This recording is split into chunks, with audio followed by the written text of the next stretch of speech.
Hey, Nick. Hello, Tyson. Welcome to episode 117 of Nick, Tys and Videotape as we continue our Spook-isodes for October. It's good to be back. It is good to be back. I feel like it's been a while. How's your October going, Nick? It's been good. Yeah? It's been horror filled, which I didn't realise would be so much. If you will. Horrific. Yeah. Not bad. Nothing bad's happening. Yeah, no. No, just a lot of horror filled stuff, and I'm still watching. It takes me and Sam forever to get through stuff, and we're plowing through Stranger Things season 3. Yeah, so, great. Yeah, I think I said that last week, didn't I? Yeah. Wow, that's how slow I am. Yeah. No, that's all right. That's a good show to watch during October. Exactly. For sure. Yeah, it's good. Today on the show, as part of our Spook-isode fun, we are bringing back a segment that, Nick, you have not actually taken part in this segment yet. I love this. Yeah, I love this. The segment premiered with special guest Jemima, friend of the show. Yeah. Where we decided we would start a new segment, and we called it "Show You Mine, Show Me Yours." Show you yours, I'll show you mine. Fuck, I got that wrong. Yeah. Show me yours, I'll show you mine. Yeah. Yeah. Which I love. We've had this premise, we've had this idea for a while. Yes. And I love that we can jump onto this. That's it. So basically, we choose a favourite movie of our own that our counterpart has not seen. Yep. And we share that movie with each other, and then we have a bit of a chat about it. So we're talking two movies. Two movies. Double your money today. Double your pleasure, double your fun. Yeah. Double bang for your buck. Double bill? Yeah. Oh, nice. Wow, do we miss out on a really good segment? Because I like Show Me Yours. I like Show Me Yours. Yeah. Except I keep getting the fucking name wrong. What is it? Show me yours. Show me yours. And I'll show you mine. Yeah. Thank you very much. So today, Nick, you selected for me. I did. I chose The Fly, Cronenberg, 1986. That is it. And Tyson Nicholas, for you, I have not seen The Fly. Nicholas, for you, I suggested the David Spade directed film from Slade. Oh, of course, David Spade. Spade is not in this film. It is not the hot chick. No, it's definitely not David Spade directed. David Slade directed film from what year? 2007. 2007. Nice. 30 Days of Night. Now, before we get on to any of that, though, Nick, why don't you tell the people where they can find our show? Well, thank you for joining in on the fun on this October, ladies and gentlemen. Remember to like, subscribe, and... Review? Yeah, review. Do all those things wherever you're listening to us. We would love it and appreciate it very muchly. Apart from that, we're on all the social medias, which is Facebook, Instagram, Twitter. That's it. We are on YouTube if you wish to, just spam the shit out of our YouTube channel. I don't know. Go for it. Do nuts. Go nuts. Comments. Yeah, Tell us how much we suck. Exactly. I don't care. Do it. Just any comment's a good comment, really. Nick and Tyson were wrong in this particular episode. At 23 minutes 17, I believe you misspoke. And if you slow it down right here in the 30-minute mark, you can hear Nicholas fart. No, I'm kidding. I was about to say, if you run it backwards, it's like the moon landing was faked. Exactly. But other than that, we have a Gmail account, which is nicktysonvideotape@gmail.com. Yes. And we'd love for you to follow us on the Letterboxd app. Jump on there. Tyson's TYS_videotape, and I am Nick_videotape. That is correct. Nick, shall we talk some trailers? Let's talk trailers. Let's do it. Everybody's talking trailers.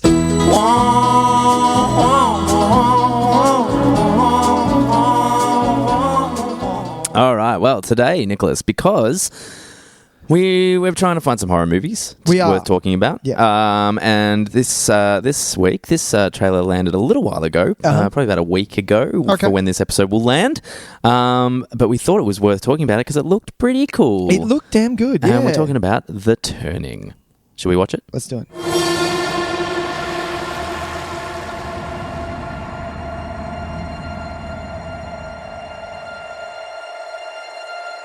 Have you ever been a nanny? This is my first live-in job. Well, I hope you know what you're doing. The children are very special, Kate. They're thoroughbreds. Geez, your friends must love it here. I have no friends. You have no friends? Yep. Well, you have one now. Maybe. May I ask how the parents died? Well... Miles? Nothing should have to suffer. It's not that simple. I don't go in that part of the house. Why not? Don't wanna. Hello?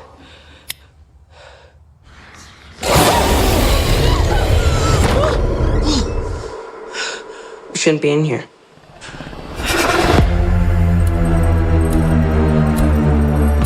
happened to your last nanny? Like I'd tell.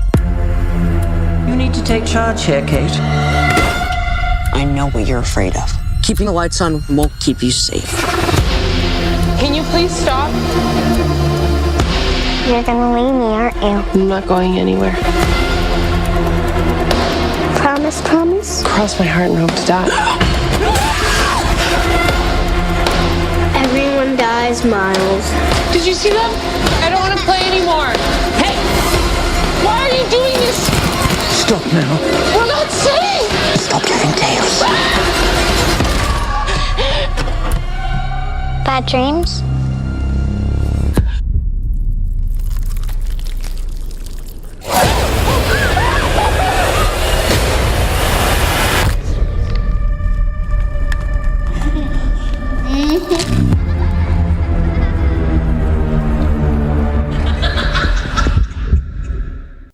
Okay. All right. The Turning. The Nick. Turning. So this looks like one of your classic kind of old school ghost stories. Yeah. Gothic setting, creepy kids, someone thrown into the middle of it all. I get real like gothic horror vibes from it, and I enjoy that. I'm a big fan of that kind of stuff. Yeah. What do you think of the trailer? Very much so. Same as. Did you watch? Do you remember Mama? With, but I never actually saw Mama. Just Jessica Chastain? Yeah, that was the guy that's directed the It films. Exactly. Now I can't think of his name. Andy Machete. Very much similar to that. Like, instead of Mama Chastain kind of finds these kids and looks after them, this one, it's a nanny. She's a nanny that goes to look after these kids in this clearly horror mansion. Like, when a house has this darker tones and these kids are this creepy, you're like, okay, it's a hard pass from me. Oh yeah, it's a hard pass. You look for the cameras. I'm like, am I in a horror movie? I'm in a horror movie. Clearly. Look at the like the shot of the maze, how it came across the maze with the pool, like the massive fountain that has nothing but dead fish in it. I'm like, it's going to be a no. I don't care how much you're paying me. Exactly. That kid scared the shit out of me. Oh, but no, it looks really good. There's some really good elements in there that I was like, this is a bit of fun. Yeah, we've got Mackenzie Davis, who in everything she's turning up in, I'm interested in. She's I've found her to be a really interesting screen presence. Most memorable for me was from the film Tully. Where she played the titular character of Tully, which was a movie I really enjoyed. The Charlize Theron kind of coping with motherhood. It's been on my list to watch. Film. It might be a little close to home. Yeah, right now, but potentially. I understand. Of course. But that was a really great film, and she was excellent in it. She's a really... I really enjoy her screen presence. It's just... she's kind of... Like, magnetic's maybe a bit too strong a word, but she's just... There's something about her that you're just like, yeah... I'm buying you, and I want to see what you do more. Yeah, cool. And so she stars as obviously someone who's hired to basically look after two young kids. One played by Finn Wolfhard of Stranger Things fame. And he's in It as well. Yes, and the other one actually played by Brooklyn Prince, who was Mooney from Florida Project. Good movie. Great movie. Get on that if you haven't seen it. Florida Project is something else, and God, she was just so good in it. She was. So there's obviously a lot of reasons why we're drawn to this film. I think the cast themselves especially. Directed by Floria Sigismondi, who mostly a TV director and film clip director, but did do The Runaways? Did you see The Runaways? I have. I'm a big Joan Jett fan, well, so I jumped on The Runaways, the film, straight away. It was a little lacking for what I wanted. I wanted a little bit more sex, drugs, and rock and roll. Sure, it was a little bit too PG-13 for that. But she's had a hand at directing Daredevil, the TV series. Yeah, I saw that. You can't. There's no episode that's flat in that. I would argue there are. Oh, was it season 1? Was it? She was in season 1. Okay, good. Because there's some real shit in season 2. But yeah, so it looks kind of terrifying. Really, there were some great shots in the trailer. It's a really nicely put together trailer for a horror movie because it does enough. Like we don't. We buy into the mystery. Yeah, but you don't really know what's going on. No, but we don't really know what the deal is, which is good. I mean. Parents have died under mysterious circumstances, so maybe we can put... Maybe? Yeah. Maybe that? And Yeah, I'm like, it's a good point. Fuck. Because it was like what actually happened to the parents and they didn't want to tell. Like, it's a story for another time. I was like, there's a weird part of the house that you're not allowed to go into where no doubt shit will go down. Which is always fucking good. Always. I love that. I tell you what. Like, even in Beauty and the Beast. Oh, yeah, no of one's course. allowed in the West Wing. It is forbidden. You know, I love that stuff. I love, if it's forbidden, I'm in. Even knowing full well that, like, ghosts and supernatural things may not exist. That's what I keep telling myself. If I was ever rich enough to own a mansion, I would ban a wing. You would. That'd be great. Just for the charm of it. Exactly. It's yeah, like, it'd be tattered and old, and it would never get cleaned. Oh either. no, of course, because but you'd want that aesthetic. And then when you have guests over, and you say you are banned from the East Wing, and when they go in, and you're like, see, it's fucked. It's all shit's falling around. I just haven't cleaned. Yeah, I just haven't cleaned. Or I'd like set up little hologram ghosts and things in there. So if people get smart and are like, fuck this, I'm going in the East Wing. All right, cool. I'll give them a good treat. I'll just turn this on. This is the dry ice machine. Exactly. You're fucked. Just let loose a lot of fucking black cats. Yeah. It's going to scare the shit out of you. Just no hope idea. they haven't passed away, sadly, My- while I'm waiting for somebody to go in there. I own the cats. I've only got 2. When I say a lot of cats, it's not like 12. It's only I've 2 just got a cats. little tunnel system exactly. where I release a bit of food and they run into that section. Or something random. I love when one of the biggest things for me in any horror movie to make it scary is to put something in a spot that's not meant to be there. That it's odd for it to turn up. It happens a lot in Insidious, and one of my favourite scenes in Nightmare on Elm Street 1 is when she's dreaming. So he plays plays a lot with that. Because you're dreaming, it doesn't really make sense. Yeah. So one of the scenes, she walks down the high school halls, and a goat runs past, and you're like, "What the fuck? Did I just see a goat?" You know, I love those moments. Put something random. I'm just going to put a toilet in my West Wing. Just randomly spewing blood. Oh, yeah. Just set up a little pipe system with some corn syrup. And it's in the middle of the room. It's not in a corner. Yeah. I like it. Good practical effects. I like it. Nick, I've just realised, and this is probably silly, I should have realised quicker. Yep. This is based on the classic literature, the Henry James novel, Turning of the Screw. I did not know that. Turn of the Screw, sorry. Turn of the Screw. And that's why it's called The Turning. I thought it had something to do with The Shining. No, I'm kidding. No, but that's not a bad idea. Yeah, that's a good cheap knockoff of The Shining. Cheap knockoff, yeah. It's the Shinin. It's the Shinin. It's the You'll get sued. It's Turning. Which I am fairly certain I've read. I can't remember which one I've read. You? Yeah, maybe it's either this one or Fall of the House of Usher, or that's an Edgar Allan Poe one, I think. My wife, I love her to death, and for my birthday one time, she got me an Edgar Allan Poe, a couple of short stories of his. And Tys, haven't finished it. Why? Because it gave me fucking nightmares. Full pass, man. Yeah. Jesus. Yeah. For sure. It's a pass. I was a bit of a fan for a little while. Yeah. And just had to put the book in the freezer. Yeah. As you do. Hey, look, that's, you do what you got to do. Yeah, man. So this looks pretty cool. Do you think this will go to the cinema, Tyson? Probably not or is here. This a Netflix? No, I think this will be a reach? No, like a rent. You'll probably have to rent, maybe straight to like Blu-ray and iTunes. I can't imagine it would get a great cinema release here. It's due out in January though, which means that there might not be much else. Like January, obviously, it's a little bit of a quieter month. Like a cinema release for those who are looking for a horror movie. There should be at least a horror release every month. Sure. So if someone wants to go to the cinema, they have a range of what they can look at, rather than, oh great, another Marvel movie, or I'm not that person. I know. Don't get me wrong. Don't get me wrong. I'm not that person, but I know those people are out there. They want to watch a horror movie. Let them fuck into the cinema, man. Bring it on.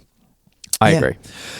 Tys? Yes, man. Shall we adjourn into the feature prez? I think we should. Awesome. Very good.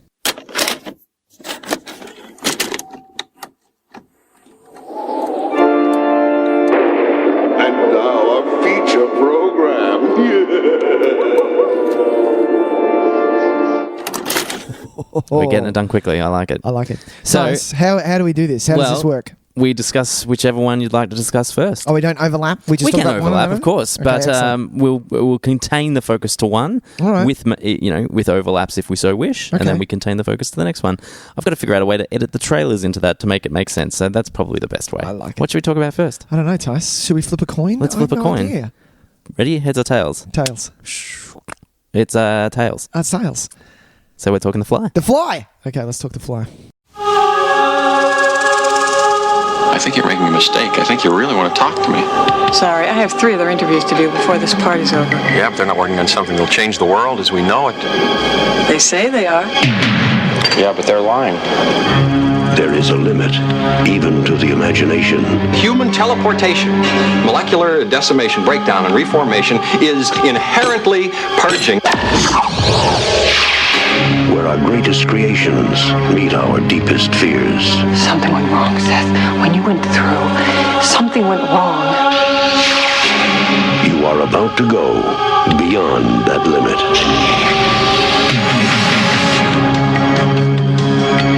Those weird hairs that were growing out of your back, I had them analyzed. But they were definitely not human.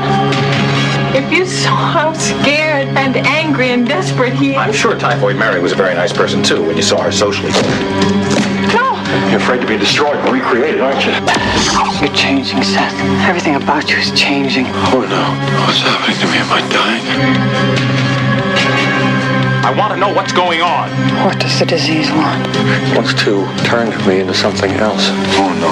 A fly got into the transmitter pod with me that first time when I was alone. Don't go back to it. It could be contagious. I'm afraid! Don't be afraid. No. Be afraid. Be very afraid.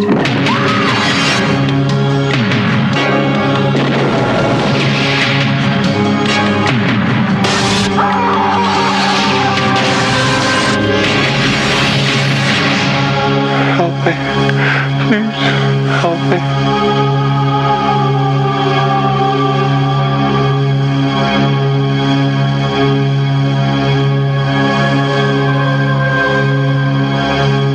The Fly, Tyson. Yes, Nicholas. So this was my choice. It was your for choice, you. so I get to ask the questions. Oh, right. Yeah, go for it. That's how we do Oh, this. right. That's how we do. Yeah, see, Yes. I knew there was something that I was missing. So, Nicholas. Tice. I first of all, thank you for your recommendation. My pleasure. I would like to say that I enjoyed The Fly immensely. It was my first watch. Yep. I find this so the premise of this show is that movies that we consider to be kind of like our favorites. Yeah, yeah, 100%. So that we, 100%. whether or not we can look at them objectively and say, look, and for my choice particularly, I know that it is flawed, but I am a huge fan of the choice that I gave for you. It's one of my personal favorites. Yeah. This to me, it's funny. Like I can see that this is an exceptional movie. Mm-hmm. I don't think I ever want to watch it again. Oh. And so I want to know how we would define this as a favorite film. Yep. Of your I would watch this at least once a year. Really? This is a fucking scary ass movie to me. Okay. Like I love it. It's all sorry. It's hands down Goblin's performance. If anyone's watching this, I'm in. I'm gonna sit and have a watch. I don't find it that gory. It is in the what do they call it? The body horror type section of horror. Yeah, very much so. It really pissed me off because when I was at the video store, it was in sci-fi, which I didn't like. Yeah, it was for me too. It's in sci-fi, and I wasn't a big fan.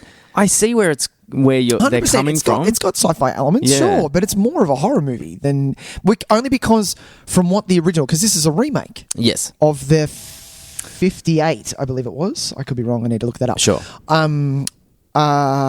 Remake of The Fly, and they took some elements from that, the two cases, but the difference was instead of transforming into a man-fly thing, there was a fly with a human head, and there was a man with the head of a fly. That was the transformation. That's what happened. Two of them got split. Right. Each of them took each other's head, which is hilarious. Classic 50s. Monster movies. Yeah. A poor guy running around in a fucking with a fly hat on. Yeah. Exactly. So bad. And a bad fly costume without a head. I love this movie. I think it's great.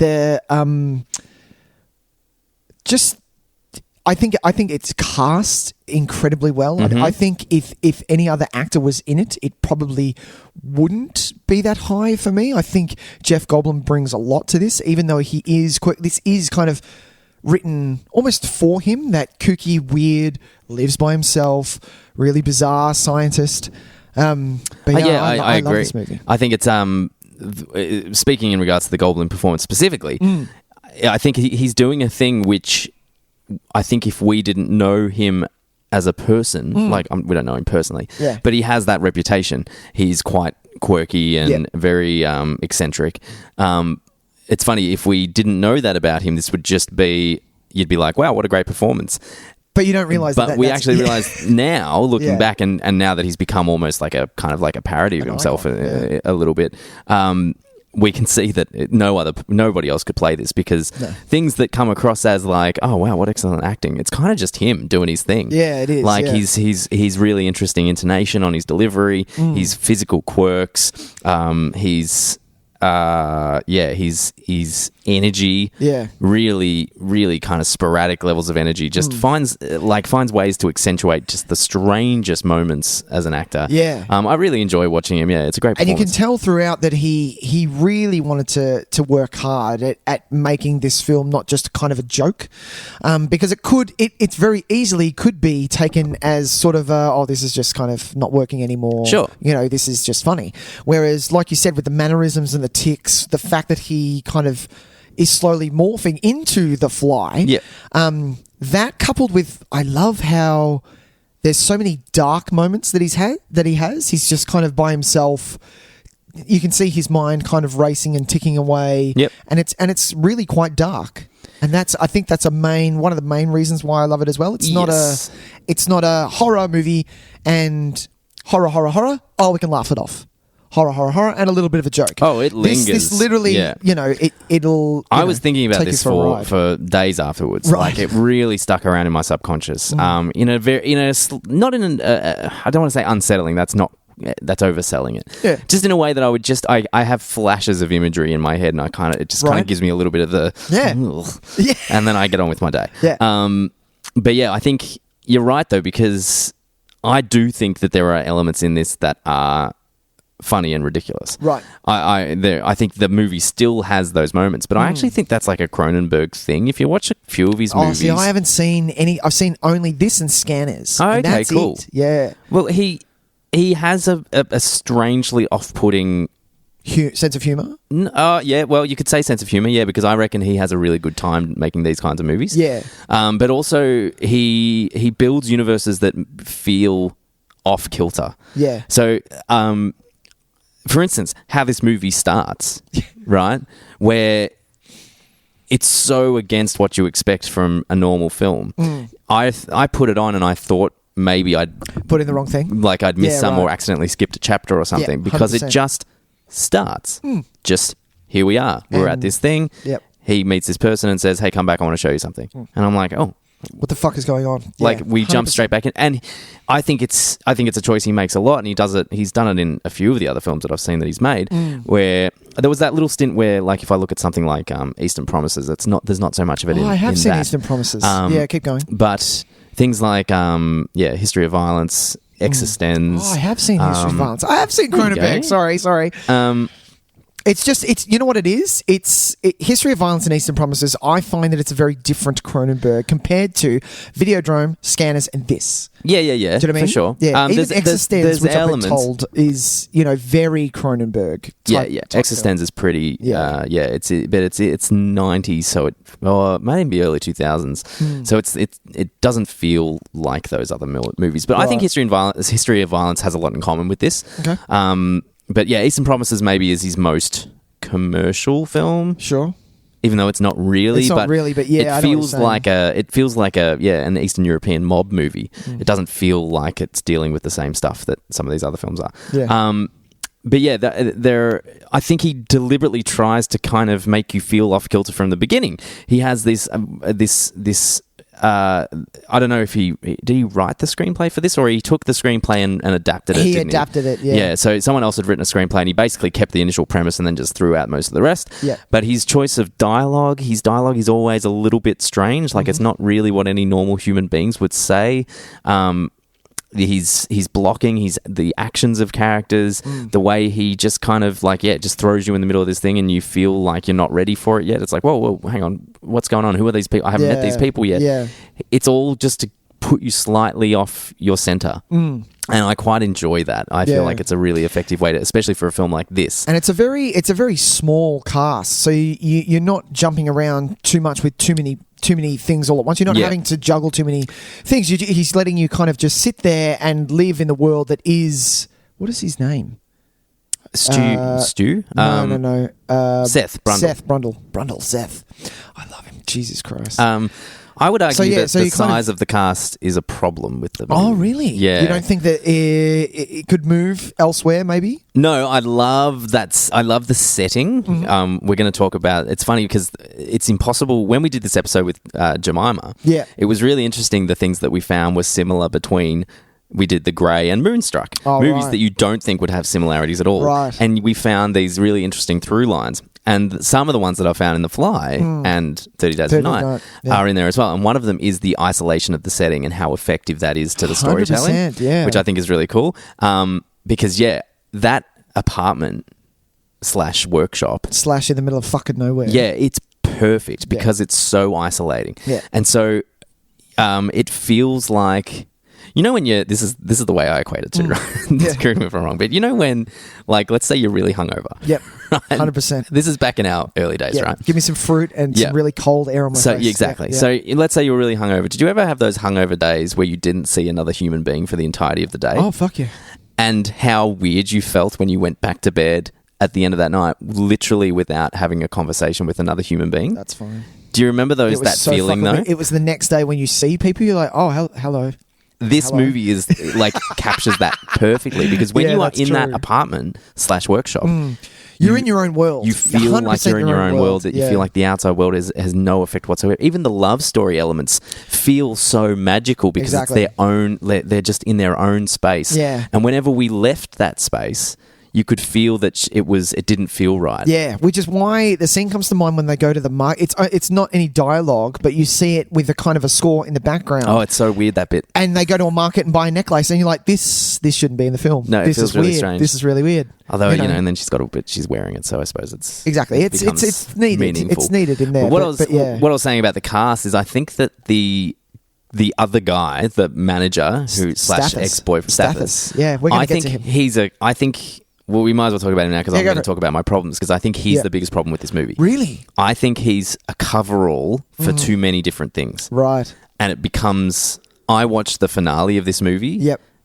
And I don't want him in it because I think he's such a scumbag. 100%. That I'm watching it going... What are you even doing here, man? Like, it's not a redemption. He should have been gone long ago. Really? I but think... you don't think she's kind of isolated to the point where she doesn't know who to turn to?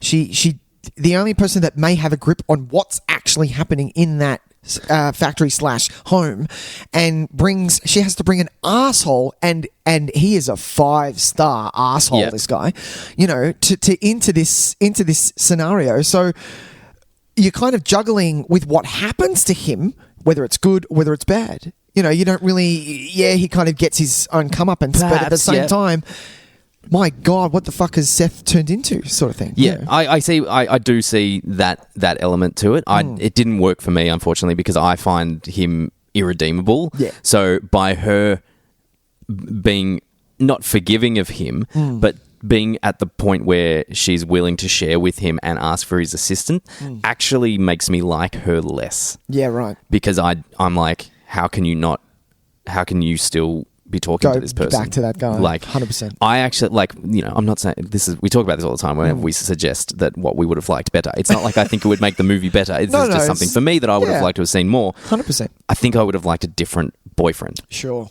I think I would have liked... Maybe a nicer... Maybe a guy who's not an asshole. Yeah. Okay. Because then when he's there and he gets his hand... Spoilers. His hand and his foot burned off by the thing, it becomes a little bit more tragic, I think, even as well. And maybe we see, like... happiness for her, because what has she got now?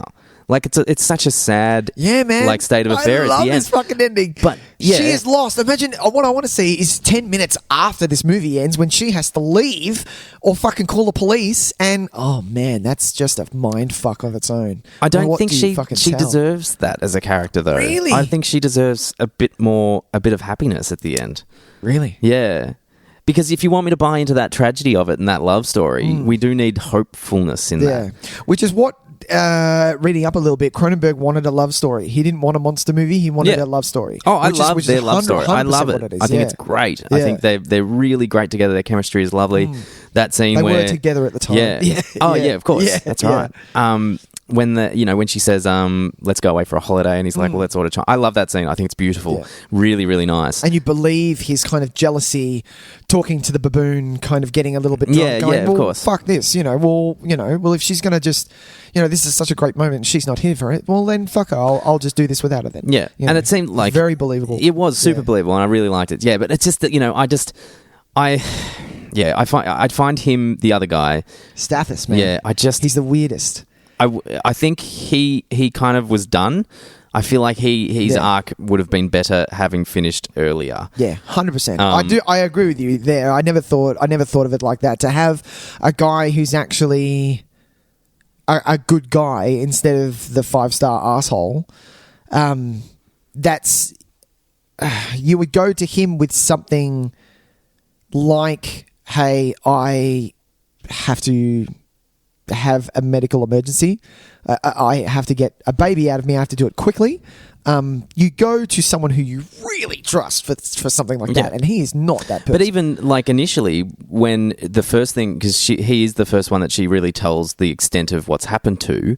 No, but he's that's for the story. No, but that's what I mean. She knows that because he was going to print the story without their permission anyway. Yeah. So she knows he's an asshole. Is she that? Like, this is what I mean. This is why I think the movie needed more characters. Yeah. Is because now it feels like she's just simply made a bad choice. Yeah, yeah. Like, it's not that it's not like she was forced to go to him because she has nobody else. Maybe she doesn't. Maybe she doesn't have anyone. But is that something? I don't know. I don't buy. Maybe. You don't buy her having no one else. Maybe. I guess, but. It makes, I feel like it annoys me because when she's telling him, I'm like, why are you telling him? Yeah. The last conversation you had about this was that he thinks you're full of shit, but he wants to print the story to be an asshole anyway and ruin your little love-in. Yeah. Why are you telling him this? And she asked for the house key back. He didn't give it to her, and he said, I'm just going to keep it. Oh, yeah, what a fucking dog move. Yeah. 5-star arsehole, man. Stathis Barnes. Yeah. And so, I loved how he played it, though. He played it, so well. He's a good actor. He plays an asshole in something else as well. Yeah. I forget what it is. But I know he's fucking punchable face. Yeah, 100%. 100%. Yeah, you're going to be a real dickhead. Tys. Yeah. How was that dream sequence? Did that catch you? Oh, yeah, no, I knew that was a dream sequence. You knew that? Yeah. Oh, come on. I saw, you saw it coming a mile away? You saw it coming a mile off. As soon as I saw Cronenberg was delivering it, I was like, oh, this ain't real. Oh, shit. This ain't 100%. No real 100%. Fucking thing. Look, it's pretty effective, though. I think the storytelling is pretty strong in this. Yeah. Like,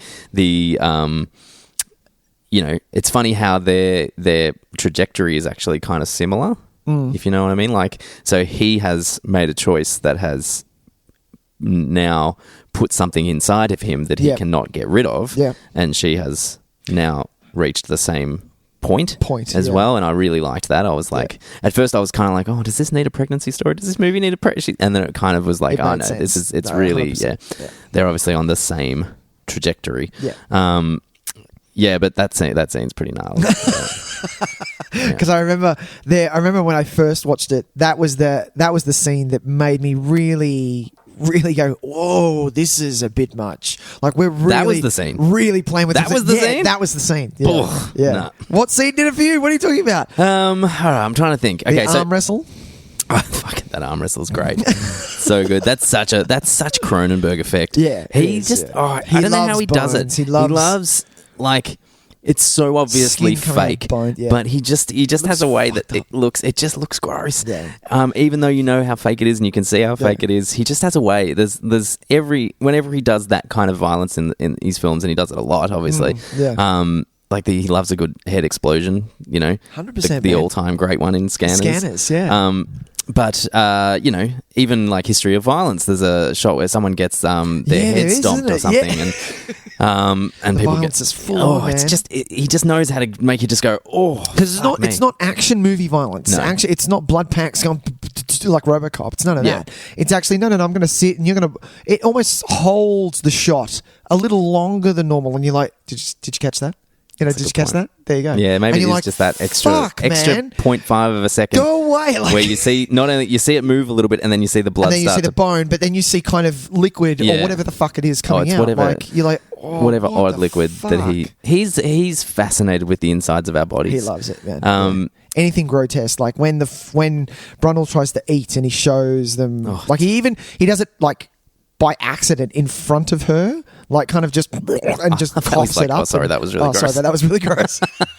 That made me giggle. I love. You know what I love? Once the transformation starts, I feel that because you can section this movie off. My favorite is when he's gone through.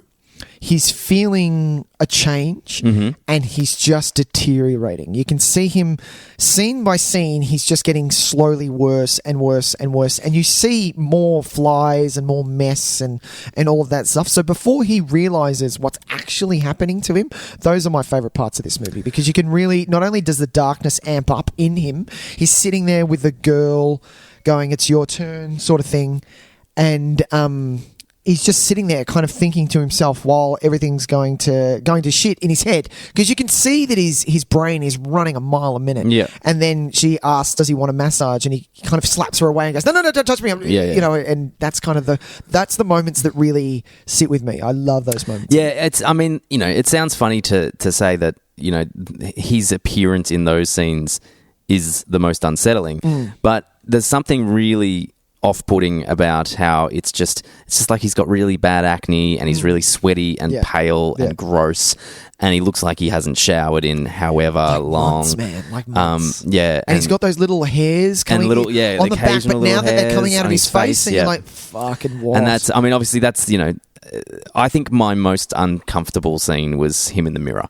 When he's the fingernails come off and then he squeezes the finger and the pus all comes out and I think that was it's also a really great scene because it's his turning point as well, where he finally accepts that something terrible is inside of him. Yeah. I love how this movie presents you with like the consequences of a choice. Yeah, so it really sells the idea of the like your choices have repercussions. Like when you're watching it, you want to go back in time, and that's the only thing that's the only option that's available to you. It feels so worthless, so helpless, because there's nothing that can be done. You've made the choice and you are now stuck with it. Yeah. And lots of movies are about those kinds of things, like choices. Yeah. Like I think 30 Days of Night has a lot to say about what choices do you make. But this one makes you feel those repercussions so strongly. Physically, man. You physically do feel it. You feel like this, oh man, no, you're fucked. Like it's only a matter of time. Yeah, exactly. And so that scene, because he kind of becomes aware of it at that point. I think he starts to face the decision he's made. I find that a little bit more unsettling than some of the later. I think the later stuff is just kind of like gnarly and gross. Yeah, like I'm just kind of like, get off the screen. So the early stuff, the one that the first one you get is the baboon. How did that? Because that was a bit rough. That's a hard watch. Yeah, he gives it to you in such a great animal cruelty aside, but he gives it to you in such a great way because it's all, and you can clearly see that it's a puppet. For sure. But it's the dry ice, and then it's the hit of the bone of the leg against the thing, and you're like, whoa, Jesus, like that is rough. I really love the way that he describes the science. I think it's really good to. Obviously, I'm in no way scientific, but I like the idea that he has to teach the computer. Like that intangibility of human flesh. Like what is it? Oh, the way they say flesh in this a lot as well. I remember. I watched this when I worked at the video store. I watched it for the first time. Yeah. And when I put it on, my mum, she was like, "Okay, I'm going out of the house now." I'm like, "What do you mean? We're gonna watch The Fly." She's like, "I saw this when it first came out," and she doesn't watch anything with Jeff Goldblum in it. She can't stand him.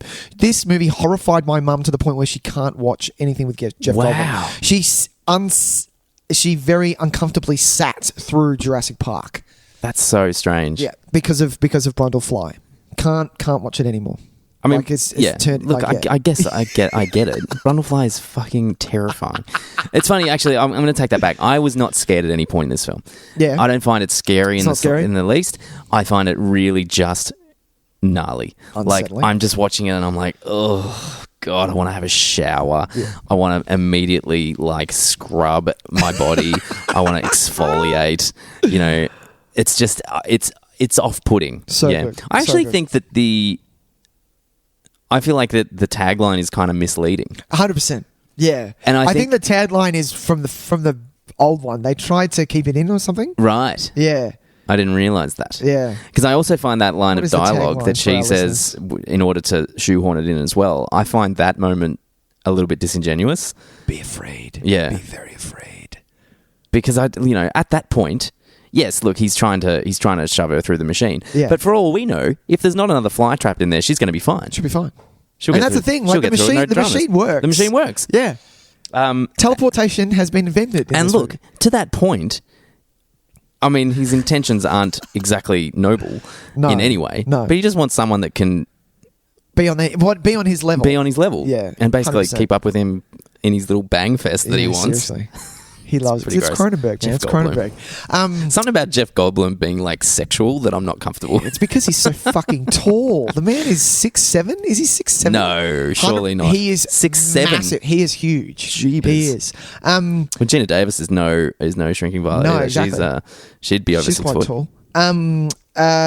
Producer, did you see producing lines of this? Mel Brooks. Mel Brooks, yeah. So he wanted to keep a very low profile on this movie because Fair. if he knew that if people knew that he was on it, it'd be classed as a comedy.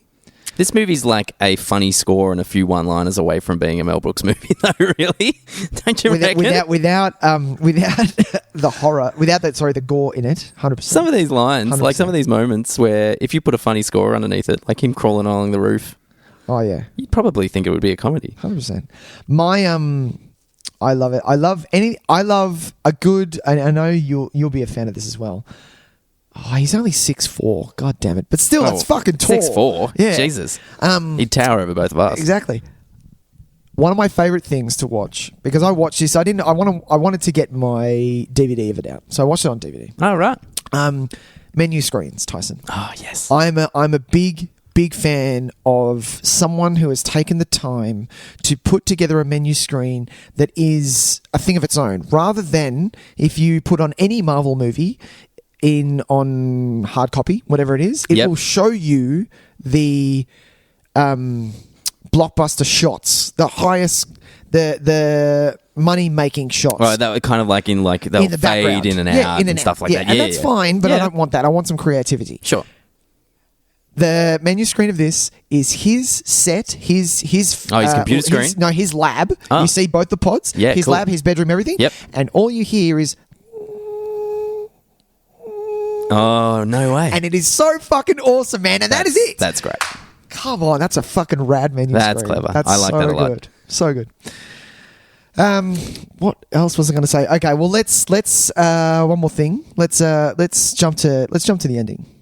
All right. Well, Let's still have- a couple of things to talk about. Oh, I think. yeah, sure. What else you got? Well, we haven't really spoken about Gina Davis, to be honest. Oh, that's true. Yeah. I'd like to talk about her a lot. I think she's wonderful. I love Jen Davis in anything she's in. I think she's great. Yeah. Yeah, she's really good in this. She's really, really good. Like I said, there are some choices the character makes that make me less on her side, and so I become slightly less sympathetic. But sure, as a performance, I think she's incredible. Yeah. Really, really incredible. She sells this. There are moments where, like, for instance, the way that she sells her horrified yet still in love with him is so good. She's the reason that you believe that it is still a love story. Yeah, I would agree with that. 100%, especially in the end, towards the end. And when she comes in and says the tagline, she's the one that says, "Be afraid. You should be very afraid." You know, you can sense from her, yes, you should be. There's a reason to get the fuck out. And what she portrays to him is like you're becoming someone else, and you can feel that she actually cares about him. Oh yeah, 100%. Rather than we need to lock you up. You're clearly a monster now, and you don't know what's going on. Yeah, you know, she's more caring. I want to get you help. I want to fix this. Let's find out a way we can fix it. But So good, man. Yeah, I do. Yeah, I agree with all that. I think that's the extent. That's why a lot of that stuff works. As the movie goes on, it gets kind of ridiculous. Oh yeah, it goes a little off the rails. It does go off the rails, and I think there's some stuff. And look, I'm not hanging shit on this movie at all. I had a really good time watching it. Actually, that's the wrong way to describe it. I really appreciated watching it. Like I said, I don't think I'm going to watch this again anytime soon. But that's all right. I just wanted one watch. Yeah, but this, every now and then I'll put it on if I want to. Maybe man, I don't think I would ever sit and watch it by myself though. Like what? There's not. There's not a lot of enjoyment. You said you weren't scared. No, not fear. I actually think the most enjoyable parts of a movie like this would be to watch it with somebody who hasn't seen it before, 100%, and watch their reactions because. I don't react much when I watch things unless there are other people around. Oh. And so by myself, I'm just sitting there kind of going, oh my God, that is fucking disgusting. But if there were other people in the room, I think I would have been far more fun to watch it, you know what I mean? Because I wouldn't have been able to contain myself. Yeah. So I would like to show it to people that have never seen it before 100%. And just watch their eyeballs just kind of go, what am I fucking watching? Yeah. Because I think there's a lot of enjoyment in that. Yeah. But especially, as the ending comes around, it does go off the rails. 100%. Like, I really like the scene where he basically tells her, you've got to go because I don't know if I'm going to, I could hurt you. Yeah. That's one of my favourite scenes, especially because he's admitted to himself what's happening. He knows what he's becoming, and it just turns the dark up to 11. Yeah. To the point where you can't stay here anymore. Yeah. And the house is completely trashed at this point. And so it's become like what was once like a safe haven is now like this really just like trash. It's a hive almost. Yeah, exactly. But then, but she bought she got him to the fucker to drive her there. And I'm like, well, that's already a big gamble. What are you doing? Yeah. And then like he bloody appears up the top like Quasimodo, and I'm like, oh, I don't like that. No, I wasn't a big fan of that either. And then I don't like how he busts through the thing and carries her off. It's a little 80s. That it's showing its age at that point for me, especially with the fucking doctor. I hated that scene. I didn't like that scene. Sure. It could have been a lot better. Yeah. But yeah, that whole scene with him busting through the window and taking her off to the roof and saying you should have the baby, and for me as a writer, I'm like, where's this scene going? Not that I'm a writer. I'm saying that if I were to write that scene, what is the end game of that scene? She's going to say, no, I can't have the baby. He's going to say, yes, please have it because it's the last thing of me. And she's going to say, well, I don't know what it's going to be. I feel like it's a, Do you know what I mean? It can't go anywhere. It's a stop. It's an unnecessary stop towards what the finale represents anyway. Because you basically cover everything in that conversation in the conversation that he says about, hey, we're going to both jump in these pods and become one. Yeah. Yeah? You mean the baby will be a family. You could have that. I reckon... Go straight to that scene. When if he busts in and take her, he should be taking her back to the lab, and then we have that conversation all as one. Yeah. And then the shotgun shows up because he knows where he's going to take her. Yeah. He knows exactly where he's going to take her. So it's not like he needs like a clue to go, oh, he's gone back to the thing. Yeah. He knows where it is. We don't need him putting the gun together and everything like that. Although I do like having that scene. You find out how, like Stathis finds out what's happened, and he looks through the computer and goes, oh, okay, I see what's happened here and things like that. And his intentions, what he plans to do, what Brundle plans to do, but you don't need it anyway because of the scene that you just spoke about, how Brundle's going to bring it back. They're both going to those pods and they come together in that one. Like it doesn't... Yeah, I could still give or take the computer scene stuff. We could have that. It's fine. Give the audience the clue beforehand. Why not? Yeah. But yeah, it just feels like it's a repeat of a similar conversation. And then I don't know, or maybe even there's a reveal, and I don't know, whatever. Yeah. It just all there. I'm not saying it's bad. They're bad choices at all. No. It's just that if as you're watching it, you kind of like what the finale is going to represent. And it does it pretty well. I just think there are some stumbles on the way to get there, which kind of the momentum. I don't feel a great sense of. I did, but then it broke it up. I felt a real sense of momentum towards the finale, and it just broke it for a second. And I was like, "Oh, that's a bummer," because I was really like, we were on a path, and now we've just taken this little detour. It's okay. But we could have just stayed on there and ploughed towards it, and I think it would have been a bit more gut wrenching. Yeah, 100%. Tell you what, though, tell me about this. Go on. How in the fucking hell? Oh, sure. Is a random science magazine. How is their office like a fucking, like they're an architecture firm or some shit? Seriously. They've wondered, look at that size of that building. Huge. Is that... And then it's the whole building as well. Is it the whole building? Yeah, because they've got a sign out the front. I'm like, I don't think it'd be this big, No, guys. it's like, it's a floor, if that. Yeah. They've got like 2 cubicles It's in the one of those corner. shared workspace places. Yeah, That, it's a rented out space. Because I'd believe it if it was like Time magazine. Exactly. Or the New York Times. Not a science magazine. They're all dressed up to the nines. How good's like fucking, like they're all wearing great clothes. Yeah, man. They're all like in these swanky offices. Her apartment's really quite nice. It's quite nice. Yeah. Yeah. No. Yeah, a lot of money. Apparently, in a lot of money in the science magazine phase of the 80s. Hey, man, magazines were big back then. Sure they were. Massive. Yep. They were massive. Yeah, and science mags. People were all about them. Please, if you had a good science mag, you had a Lamborghini, I'm pretty sure. I'm pretty sure, I could be wrong, but I'm pretty sure. Yeah. No, God. they should have had it like be it either the New York Times or whatever, and that level floor of that. I don't know. Or maybe it's like an offshoot of. Yeah, I get what you mean. I get what you mean. Or be it like, because it's just a magazine, be it a company that's looking to back a scientist or something. Do you know what I mean? Like a research company or something. Yeah. Be it like that. Like, it just didn't. It was the only way to get her in there.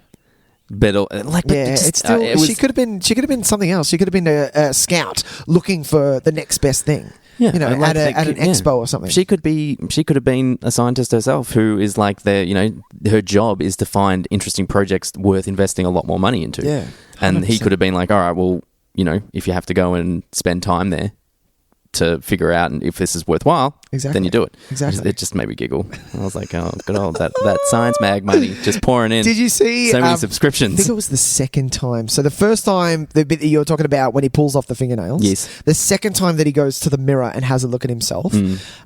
When he opens the cabinet. Oh, his dick. Did you see the dick? Yeah, I saw his dick. You're like, hey, there's Brundle penis. There's a Brundle penis in a jar. Just hanging. No, it was just sitting there. Was it? No, it wasn't in a jar. I thought it was just sitting on the shelf. I didn't see it in a jar. Either way, that's awesome. I love how he's like, this is my little shrine to my history. I'm like, fair enough. Yeah, that's a cock right there. It's all falling off. That's oh fuck. The ear. Oh, I remember. Jesus. Yeah, the ear. And she hugs him straight after. I wanted to vomit. Oh fuck! Why are you hugging him? No, don't touch him. Don't touch him. Jesus Christ! You don't know what's going on. You're gonna get pus on your face. Yeah. And we know that he's like spit burns shit up. Yeah. And she was all about it. She was getting in there. Christ. All right, now that we've Jesus. We need to talk about so Stathis comes in. Yep. He goes to shoot him. The guy grabs it and just vomits on his, what is it first? His hand? His hand, yeah. His hand first, yeah.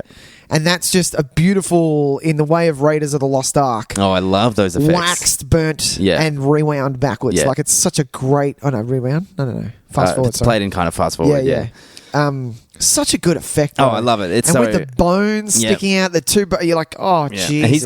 He does like Crazy Scream really well as well. He does. He sold the shit out of that, didn't he? God, he did. So, yeah, and then burns the shit out of his ankle.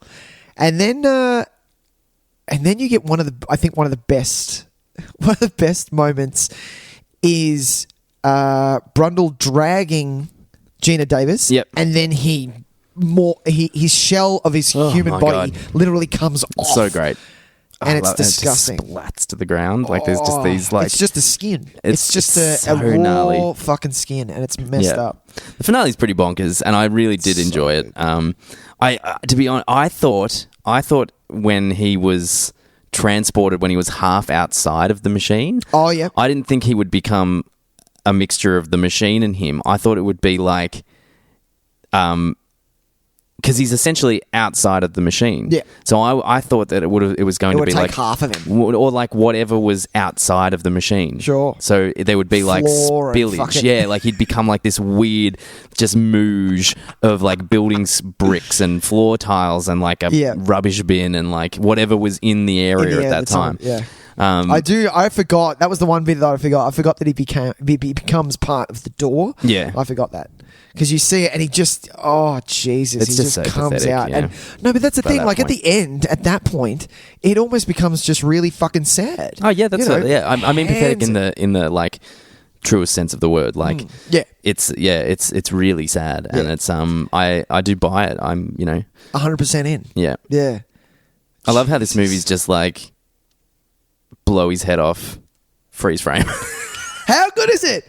That's my Credits. favorite. Credits roll. Fuck it. yeah. Because A-okay. anything we do after that, you're not going to want to see. No, which it's I true. love. You don't. It's true. We don't need cops rocking up. We don't need a guy like a cop coming up going, "What the fuck's going?" With a cigar coming out. Yeah, going, yeah. What happened here? I don't know. She's crying. I don't know what's going on.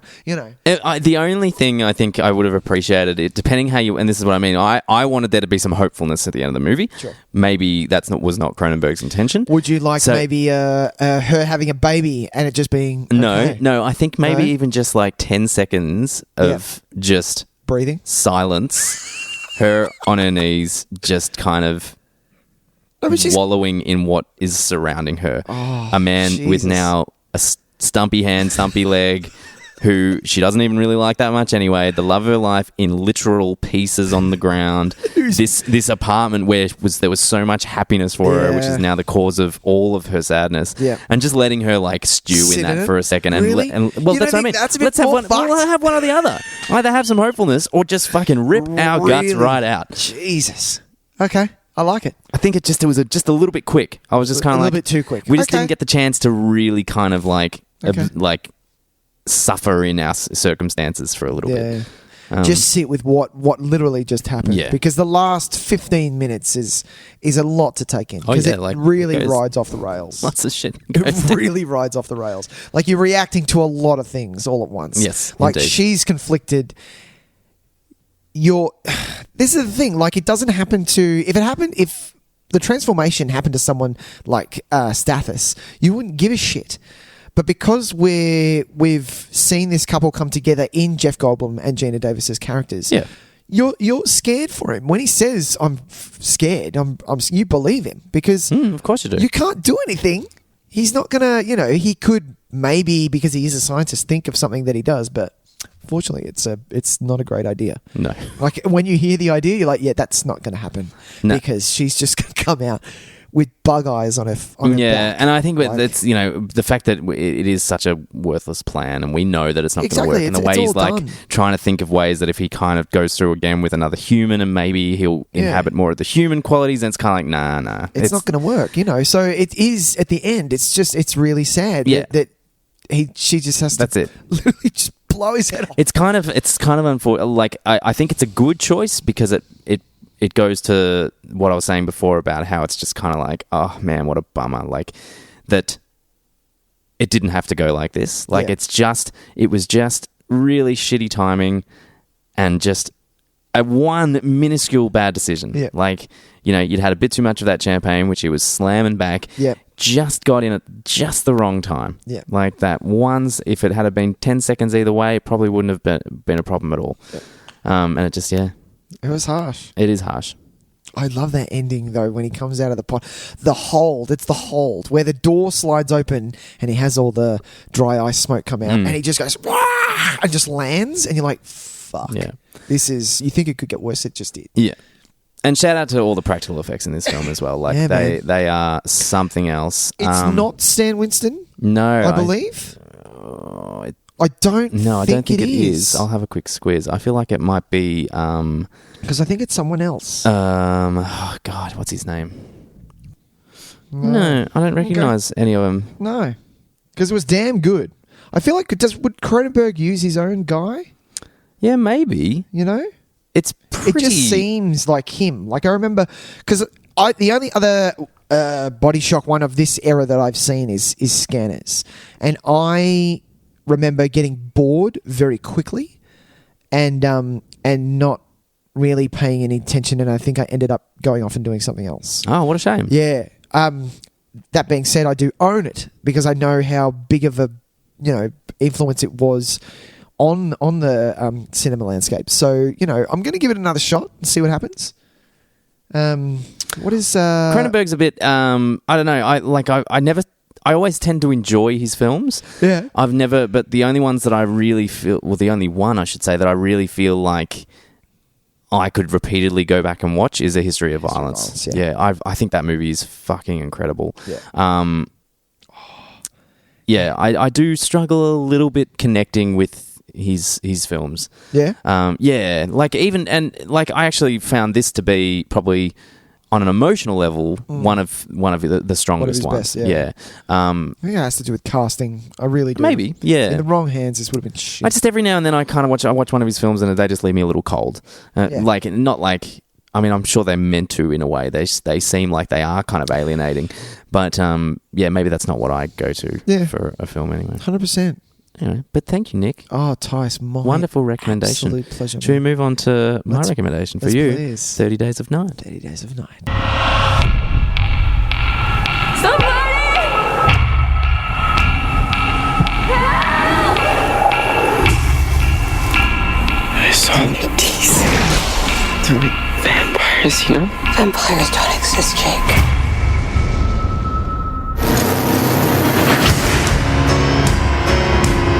That cold ain't the weather.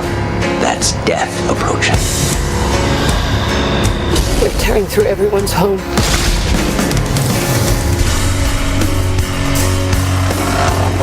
We can last a month.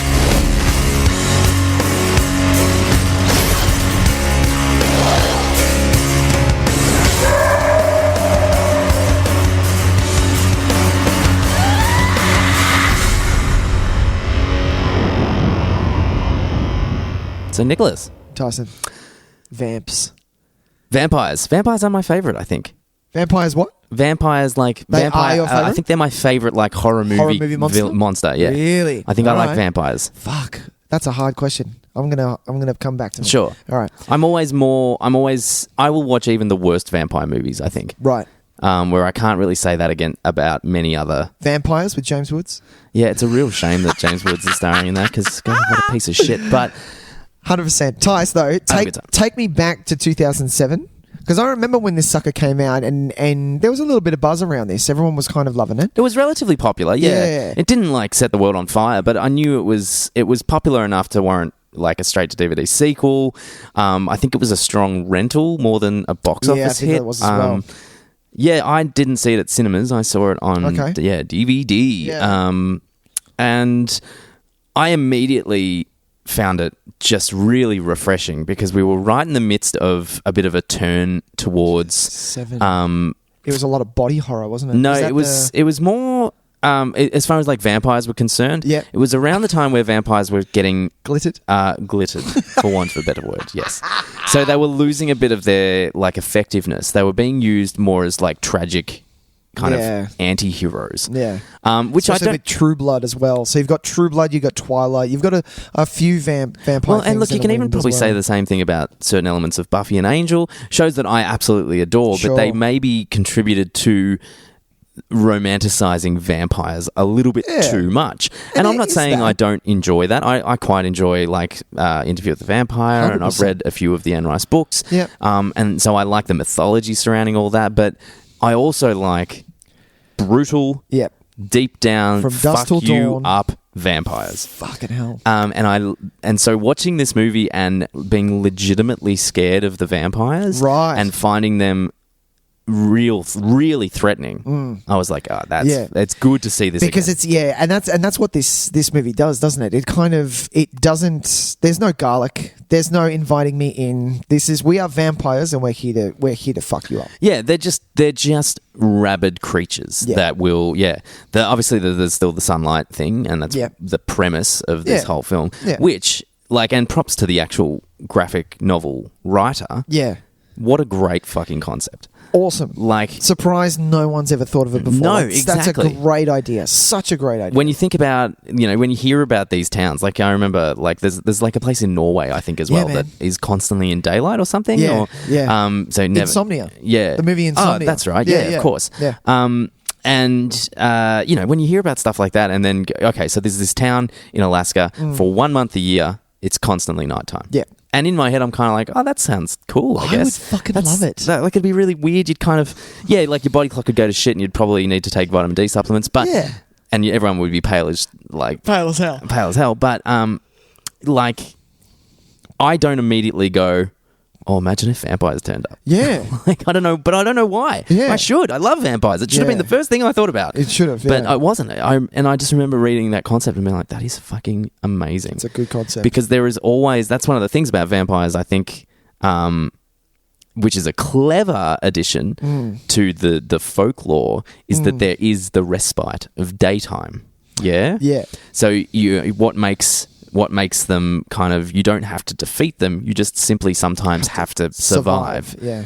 And you'll get your 12 hours to do what you need to do after that. Yeah. And this, removing that completely is such a great concept and just makes it so much more isolating. If vampires existed, I just thought of this just then. Yeah. I would have like UV lights outside my bedroom and bedroom door and windows. I mean, in all honesty, if they did exist,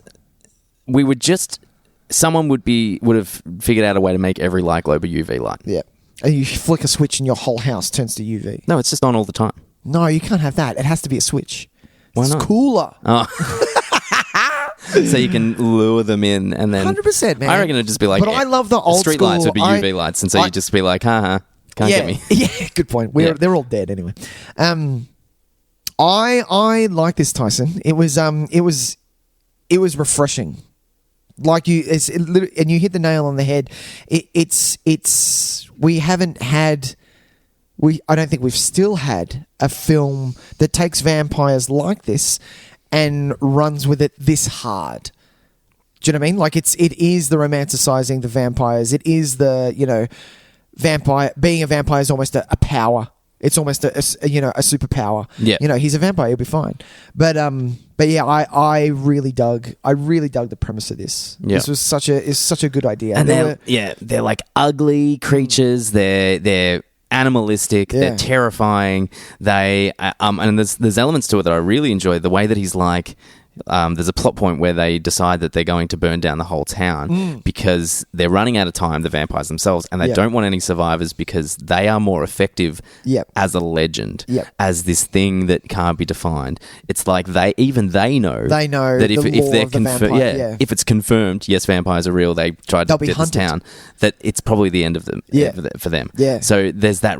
I love that element to it where it's like, no, we're most effective as this intangible nightmare, not as like a real thing that you can walk down the street and go, oh, hey, that's a vampire. Yeah. We better run. Yeah. And I like that they're aware of that. It's really kind of, I like that self-referential quality of that. It was really good. What do you think of my boy Josh Hartnett? Where did Josh Hartnett go, man? Like at the end of this thing, I was like, why haven't we seen more of him? He's such a actor on the rise still. Do you know what I mean? Like, we've had Faculty, we've had this. He was in a bit part in Sin City, and that's all I remember him from. Where is Josh Hartnett? I think he's great. I think he does a really good job in this movie. I really like him. I think he plays a really good big brother. Yep. He's believable as the sheriff of the town or the sheriff of the town who's going to take care of everyone and making sure and knows everyone and things like that. And totally sells the kind of out of his depth element to it as well. Like 100%. It's just this small town. Yep. The law enforcement is there's 4 guys. Yep.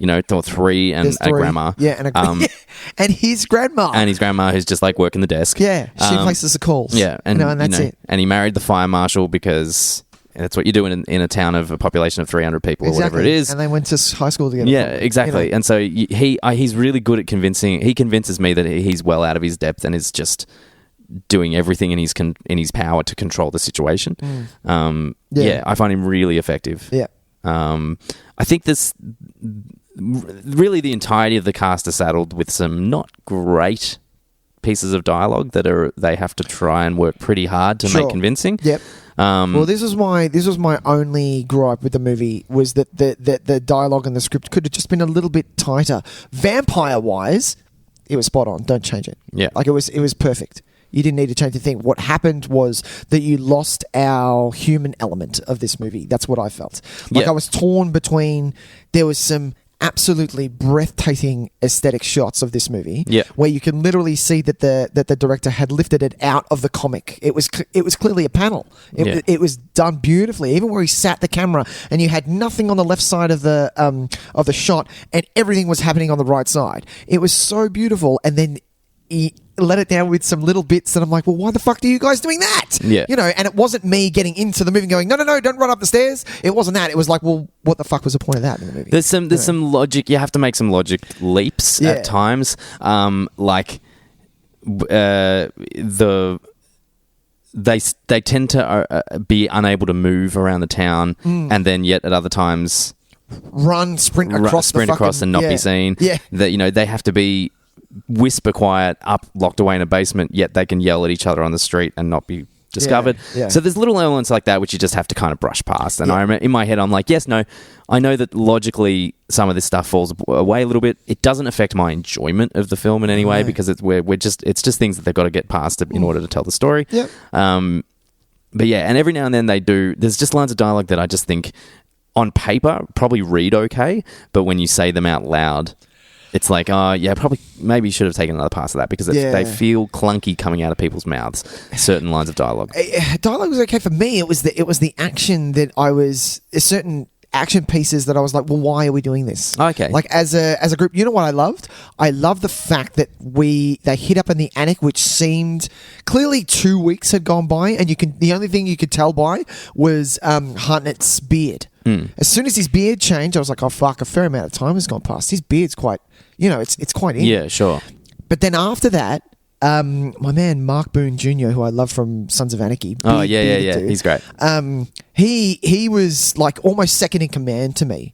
We need him. Like the fact that he was like, you know what, I'm out. I'm done. I'm going to go do this. And they're like, no, hey, we kind of need you. Yeah. Like we kind of need you. Do you mind just hanging about a bit? Yeah. And the fact that he was okay with that, and he's like, okay, cool. If they need me, I'll stay here. And then next scene, kamikaze into the bar, and I'm like, dude, what are you doing?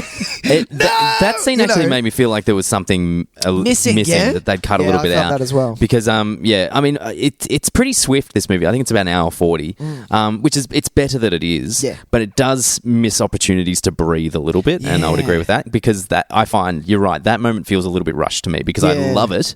I absolutely love it when he's in the fucking whatever that thing is that he's driving. I don't know what it is. It's got like a giant chainsaw on the front. I'm not quite sure what truck that is. It's like an excavator, but it's a lot faster. Yeah, and it really moves, doesn't it? Yeah. So I love that scene, and I love him in the bar, like just basically just like taking as many with him as he can to go out in a blaze of glory. Fuck yeah. But you're right. The moment prior to that, it's. I don't know why he's doing it so much because he's basically just buying time for Eben. By the way, Eben. The worst. What the fuck? Eben. What I obviously thought it was Evan. Yeah, I thought it was Ever. Yeah, Eben. Until one day I remember I looked at IMDb and went Eben. So they say Eben. Unless his name's like Ebenezer or something like that, maybe. I just say Evan. It's Evan. I mean, what are we talking about? Evan isn't a name, but yeah, just he's literally kamikazing into the bar to give Evan enough time to go and back to where they were. Yeah, it's kind of like I think he would have made it. He's doing it right. I'm pretty sure you're fine. Yeah. Anyway, but we don't want to be robbed of that great moment though because he fucking mows those dudes down. It's so good. It was so good. Yeah, but you need what I would have loved, especially because it's like a little bit more play on the title of the film because it's 30 days. Play on those days. Like I felt like you could have had a really intense scene where they were all hiding up in the attic, and I thought the old man was great because he, in a situation like that, you're like, you're just going to be, fuck, how are we going to tie this old man down who won't understand what's going on? And even if he will, he may forget. No. So it's a beautiful piece of plot that you can kind of go, oh fuck, he's on the loose. We don't know where he is. We need to find him. Let's hurry. We need to do it fast. And kind of just a little bit more lingering. Yeah, I think, and the movie could afford to be 20 minutes longer to help sell the time has passed. I agree with that for sure. Yeah. I think they do a really good job of it with what they have to work with. I think they the way how desperate everyone gets towards the end, I think kind of represents just how hard it's been and how long it's been. like when you look at the 3 or whatever, 4 of them that are still alive when they get to the refinery, whatever it is. Yeah. You can tell that it's been a long time. Because there's agitation between them, but there's like we're going to get through this. We're almost there. But there's that feeling of like, well, why are we even bothering? So that 3 of us can be. Here's a funny thing. Did you notice at the end there were like more humans? Yeah. I was like, where do those people come from? Where the fuck were they hiding? I saw that. I was like, hang on a minute. Who are you again? Sorry, who are you? I was like, you just see like silhouettes of more people, and I was like, well, fuck. Sorry, who are you guys? Did they just hang out somewhere the whole time? No idea. Imagine if they just kind of came out and whoo, jeez, that was rough. That was rough. Good thing we had our little bomb shelter built because we just fucking locked the door and we were all good. Oh wow, thanks for that. Yeah, how did you guys go? Even, what's wrong with your eyes, man?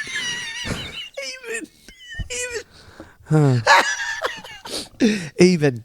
Jesus Christ. So the things that, because I am happy to kind of like take the piss out of this a little bit because I do understand that there are certain things in it that I find a bit funny, but I want to talk about the things that I really love about it. I really, really love about it, and that's Can I give you 2? Of course. 2? 1, Ben fucking Foster. Oh, this is Jesus prime Christ. Ben Foster. This is what Ben Foster was born for. What a fucking role. Yeah. I was just pissed that he didn't live through the thing. I wanted do you know what I wanted? At the end of the movie, I wanted you should have kept Ben Foster and had him survive. The whole fucking town dies and he goes to the next town. Well, come on, man. Like, that's such a fucking he was so scary as well. Like, he was scary. He's terrifying, yeah. But that's what he does. That's what he does so well. And this is why I've always been like, whenever anyone's like needed a creepy dude, in my head, I'm like, call Ben Foster. Yeah. Like, because of this role. This is the role that I saw and I was like, he is fucking terrifying. Yeah. And do you know when you watch like you Get Over It? Have you ever seen Get Over It? Yeah. So I saw Get Over It pretty late, and actually no, I saw it around the time it came out, but then completely forgot about it and didn't revisit it until. Is it the one with Martin Short? Yeah. Put your hand down, little Steve. Yes. Yeah. Keep icing your front bum. So I saw that quite early, but then forgot about it completely. And I remember going back to it again and being like, because I remembered like Kirsten Dunst was in it and Cisco was in it of all things, Thong Song. Jesus. But I didn't realize, and I'm watching, and I'm like, oh my god, it's Ben fucking Foster. And for me, he's the creepiest fucking weirdo in the world. And when you need an absolute like terrifying human being, hire Ben Foster. Yeah. Watching him run around in this musical comedy where he's singing Midsummer Night's Dream. Or whatever happens in that movie. Whatever the hell, the Thong Song. I was like, it blew my mind. Because that's not how you use Ben Foster. No. This is how you use Ben Foster. And I think he's kind of cashed in on this for a while. I think this is... Oh, but he's still doing so. Even Hella High Water from a couple of years. But I think that's what I mean. This is when people were like... This and 310 to Yuma. Oh, I still haven't seen it. When people were like, oh, he should not be doing good guy roles. No, he's a villain. An ultimate bad guy. Yeah. The other one is Danny Houston, which you can't... So good. Jesus, in anything that he does, that guy always brings. I really like him. Yeah, I really like him. Brings the goods. But in this, he really held on to whatever his character was giving out. It was fucking terrifying. Well, he'd just stand there and stare at the fucking lens of the camera, and I'm like, whoa, shit. Well, they do such a great job of the design of them that like they feel otherworldly. Like their faces are just fucked up enough. It's not like the Buffy thing where it's like you get the weird chunky brow. I remember that. Yeah, it's just they just kind of manipulate, like the eyes are kind of tilted upwards and the faces are kind of elongated a little bit. So it's just different enough that you go, oh, that's really unsettling. Yeah. But they're dressed so fucking fancy as well. Yeah, and they're like, did you notice they're like perpetually bloodstained? Yeah. Like it's like that. Always. Yeah, it's like they've had so much. They've had so much that it's just they're always going to have blood there. Yeah. Dried blood. Fucking scary. Yeah, and he just stands there with his mouth open, like mouth breathing, just kind of like, and you're just kind of like, oh, and you're like, God, you are very unsettling. Yeah. So good though, man. But great. Danny Houston. So he understands English though. That's weird. Interesting. Yeah. Yet they talk in this weird kind of series of clicks and things. I know, right? I quite like their language. I think it's really effective. And I do really like where he just says God and looks around. Yeah. No God here. No God here. It's so terrifying. So good. I love it. But so the things you mentioned one before. Things? I love that. I think the cinematography of this film is outstanding. Yeah. There's one shot that I always remember. And it's the shot of Danny Houston and like his main bride, basically, sitting next to the swing set. They're standing next to the swing set of the guy who's just had his head cut off. I remember that. Yep. And the shot, it's a wide shot, but it looks like a painting, and it is just stunning. And I love it, absolutely love it. And I think the cinematography all over is really, really effective. It's spot and there's on. plenty of shots that are just as effective as that. I love the production design of the town. I think it's a really great you have setting. a sense of where everything is. Yeah, you're not do. lost at any point. And we're probably only in like the main stretch. Yeah, like we probably spend most of the movie. And he does pan out a lot in this movie, so you see a lot of there's a little house over there, a little bit of a click away, so maybe that's an option. Exactly. And then the shot of it just riding in the town, literally being shred to pieces. Oh, that overhead shot, and with the blood hitting the snow. Good. I really love that. I remember that being kind of the moment when I watched it the first time, where I was like, the initial attack. It's kind of paced strangely. It's like because they waited. That's why. Because they were like, why? I was like, why are you waiting? What's happening? Why haven't you taken this town yet? Yeah, it's like they're getting some of the houses on the outskirts, and we see little shots of people getting killed. But then it is like a slow reveal to the moment where it's like, okay, and he does that speech about, whatever. I can't remember actually what his speech was. What does he say? He gives a little speech, and then that leads into the mass carnage and the overhead shot, which is so effective. And it is weird, their initial attack, but what I do love about it is they're not dumb. They're not dumb monsters. No. They cut off the power. They cut off the phones. They cut off everything that they're going to get. Whatever, there's a helicopter or something, like a transport that they blow up, things like that. They get rid of that, and then they go, okay, kill the sled dogs. This town is ours. You can't even sled out. Let's do it. Yeah. So they're not dumb, which is such a nice, because a lot of movies like this just make the monsters dumb, which I hate. I fucking hate that shit. For sure. What's another thing that you like, Tys? So. Actually, let's pause for a moment. Oh, sure. I want to have a conversation about movies that... Because this movie reminded me of something, and it's something I want to talk about. Here we go. I find it weird in these kind of circumstances that... When do people go to the bathroom? There's a moment in this where someone says, I need to go to the bathroom. Yep. And they had to go into the house for it. Yep. And I was like, well, that seems... They were upstairs? Were they upstairs? Risky. Yeah, so they were up in an attic.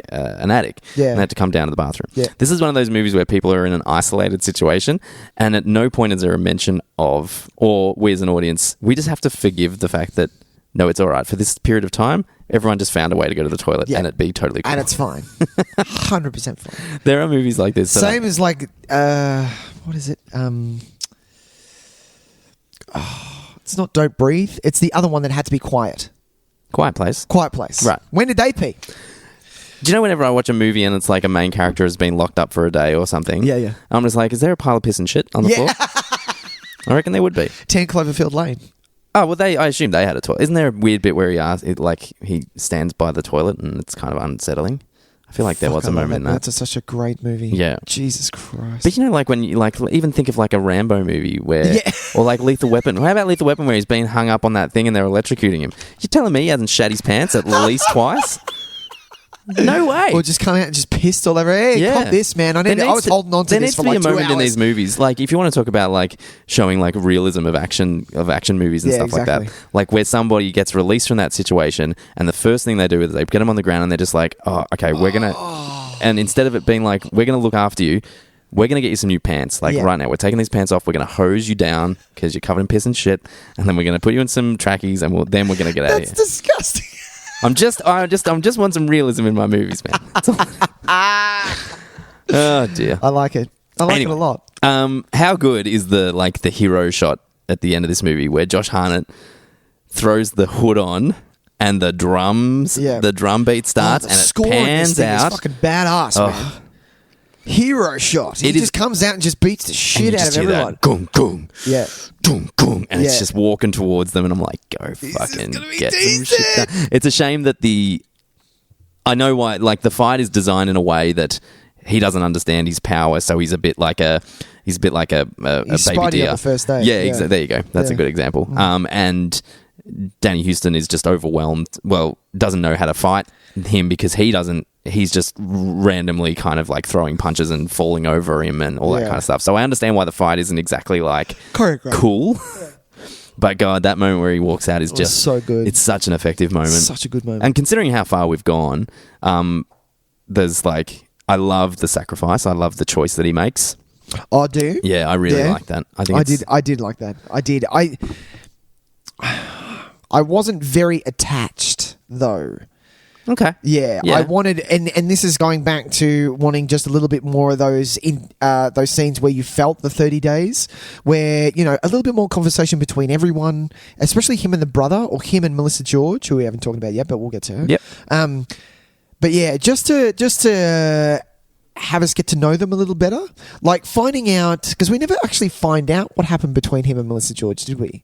Why they? There's a passing comment about. Well, I guess it's glad that you never wanted kids anyway. And I think that's the basic. That was the basic core of their argument. Sure, she wanted kids, he didn't. Yeah, and they kind of fell apart. I think that maybe a little bit more of scenes between them or him and the brother would have made the sacrifice a bit more heavy. Yeah, I get what you. I completely understand what you're saying. Yeah. I feel like it's there. Yeah. I really buy their relationship. I find myself quite. I think it's probably due to the performances. I think Melissa George is really good as well in this film. I think she's great. Yeah, I think she's really good. She's just excellent, Melissa George. Hands down for a good accent as well. She's always pretty legitimate. Didn't waver. It was good. Yeah, I want more success for Melissa George. I've always liked her. My favourite thing that she's been in was A Dark City. Yeah, which is not really in it enough. She's not in it enough, but God, she was good in it though. Apparently there's that movie Triangle, which is really quite good. Yeah. It's like a random horror movie set on a boat. Okay. Apparently it's quite good. Anyway, yeah, I buy their relationship. I think there's some really nice conversations that they have between the two of them. Yeah. And when she's trapped under the car and they're on the walkie-talkie together, I get quite emotional because of him. He basically just goes, "No, fuck this! I'm getting this done." And you can see that there's so much love between the two of them there. I really do buy it, and maybe I'm just a bit of a softie in that regard, but I do, and I think the end scene is honestly spectacular. I did like that end scene. Speaking of more similarities between our two films, I know, right? Yeah, unknown similarities. We have the kind of the female lead of our film. Yep. Watching the male, or having to be part of the male lead's death. Yeah. And for different reasons, she made the choice to shoot Jeff Goldblum. Yeah. And in this one, she's made the choice to sit with him while and to kind of comfort him. First sunrise or last sunrise. While they watch their, and I it might be a bit tacky, but I do love the dialogue throwback of that. I promise we'll watch the sunrise together. Yeah. I did like that, and I think that in any vampire movie, when sunrise comes into it, I think it's very hard to do it bad. Well, it's so ripe for thematic interpretation when you talk about sunrise and all the literary meanings to it. Like, it's always used for this hopefulness and rebirth and exactly. Like so when you put it in the context of this, it represents so much more than just the sun rising. Yeah. So the fact that it brings about the safety for the entire town, but also brings about Eben's death, is we have to look that up. That's going to be... It's on IMDb. His name is Eben. Yeah, I know, but let's look that up. That can't be a fucking real name. I swear to God, man. I've never met an Eben before in my life. No, I've never. Your name is Eben, and you're listening to the Nick and Tys podcast. Shoot us a text. Chuck us a like on Facey. Do it. We'll, I will screenshot the hell out of that. If I see Eben whatever likes this post. Eben. Hey, Ebes. What's going on, man? Up, Ebes? How are you? I hope you're Canadian. I don't know why. I just hope you Maybe are. It's like a common name really north. Because Alaska's like as north as you can get before you hit Canada, isn't it? Or is it even more north? Is it kind of like Canada kind of creeps down? I'm pretty sure Alaska's at the top of Canada, isn't it? I have no idea. Alaska's in the United States. I'm pretty... It's not in Canada, is it? Is it past Canada? I've had this conversation with my wife. I am terrible at geography. I'm at the school that I went worst. to, I got taught outdoor education, not Alaska.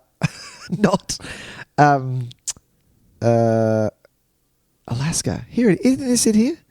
Yeah, see, it's on the side of Canada. Yeah. Oh my God. Here on Nick Tys and Videotape, you will learn geography as well. I would like Anchorage. There you go. I would like, what's his name? Eben from Anchorage to give us a shout out on Facey. We'll love to hear from you. That's really wild. So it's obviously incredibly northern. So maybe it's just maybe it's just a common name in like parts of Canada and then up into Alaska. Fairbanks. There you go. Is Barrow a real town? I have no idea. I'm going to check. Question. Yes. Since we're talking about it, this movie lands on such one of those fucking awesome premises, like the TV show 24, one of my faves. It totally is a real place. Is it? Yep. Nice. Can you Google whether it does have 30 Days of Night? My question is similar to this. Insomnia or 30 Days of Night? Would you rather 30 Days of Night or 30 Days of Daylight? What would you rather, Tys? Is this in a world where vampires exist in a world, or not? No vampires. This is in the real world? This is in the real world. What would you rather? 30 Days of Night. Night? Yeah. 100%. Yeah, me too. Even with blackout, I would go absolutely insane. Yeah. Even with 30 days of blackout, like your windows go full black. No. I'm still... Yeah. I'd prefer... Like, I like switching lights on. I like nighttime, going for a walk in the dark, and that makes me seem like a creep. But, it's okay. I'm all right. It's fine. We're all fine here. So there are plenty of places in Alaska that have really short days. Like there's like Fairbanks, for instance. Mentioned before. The total daylight of its shortest day is only 3 hours. Jesus. Barrow has 67 days of darkness a year. Fuck. 67 days of, darkness? Yeah. Are you telling me it's in the light for 300 days? 300? How many? No. I mean, it's not like the rest of the days are all light. Oh. I'm saying 65 of days a year, there is no sunrise. Oh, okay. I don't know if that's continuous days. Oh, okay. Oh, yeah, there's a 65-day period of darkness. Shit. It's got about 4,000 people in its population. 2 months. About 2 months. Oh, I couldn't do that. I could do a month. What? What if you can do a month, you can do 2 months? No. You don't reckon? No, I might go a little crazy. Fair enough. Tyson, do you know what it would be good for? Fucking watching movies, man. I love watching movies at nighttime. What else are you going to do? What else are you going to do? Oh, God. That'd be intense. That'd be so good. I mean, you'd have to work, I guess. Yeah, imagine going to school you have to go to work. when it's dark. That'd be wild. I would actually like to just experience it, I think. I might travel there. Yeah, I would love to do. My wife would not have a fucking bar of it. She'd be like, nah, pass. Nah, we're going to the Bahamas. I'm like, okay, nice. Oh, look, let's be real. That probably sounds a lot nicer, doesn't it? No, it doesn't. I fucking love, man. I was a big fan of Northern Exposure. That TV show was great. So, Nick, Tys, tell me. Yep. Because this is one of those movies that very effectively employs the "what would you do" kind of scenario. Sure. How would you handle a situation like this? Do you reckon would you be an attic hideout kind of guy? Would you be go out in a blaze of glory with some UV lights and a petrol can homemade I thought Molotov cocktail, or what are you thinking? I thought that I'd have more of a plan. I'd keep the guys who needed to be kept safe away.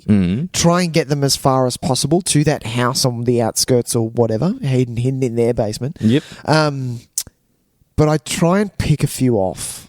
But the thing is, just quietly in your own time. Yeah. Just set up a series of Home Alone-esque traps. Yeah, I would literally set up traps. Yeah, good do you know call. what I mean? And UV light the shit out of one of them, or stake a one coming up from behind or whatever, things like that. I would jimmy up some kind of do you know what I mean? stake, yeah, booby traps. Exactly. For sure. But these vamps, these are very fucking strong vampires. These weren't your average, true bloodsuckers. These were very different.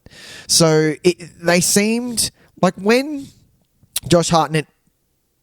Oh, what was the scene? The scene with his brother, when his brother had to turn the gun and shoot whoever. Was that? Yes, that? Am I thinking of something there? Who does he shoot?